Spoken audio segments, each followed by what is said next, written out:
Galit si Manila City Mayor Isko Moreno Dumagoso sa mga nangyaring gulo sa lungsod kahapon kasabay ng mga kilos protesta. Sa kanyang pag-iikot kagabi, tumambad sa kanya ang iniwang pinsala ng mga grupong nanggulo. Ayon kay Yorme, sisiguraduhin niyang mananagot ang mga responsable sa insidente. Nag-decision sila ng ganyan, then we will throw the books to them. All those damages, government properties, lahat ng na-apprehend will be charged. And I will make sure that they will pay the price.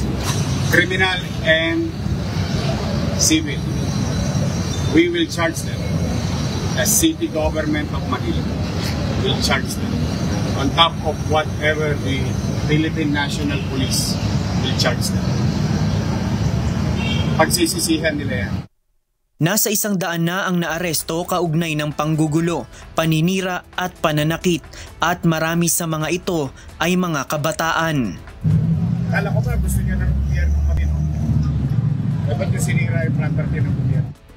Nagpasalamat naman ang alkalde sa mga pulis na nagpatupad ng anyay high tolerance sa rally bagamat ikinalulungkot niya na marami rin sa mga ito ang nasugatan.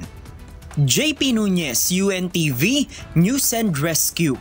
Diyos ang aming sandigan, serbisyo publiko ang aming pinahahalagahan.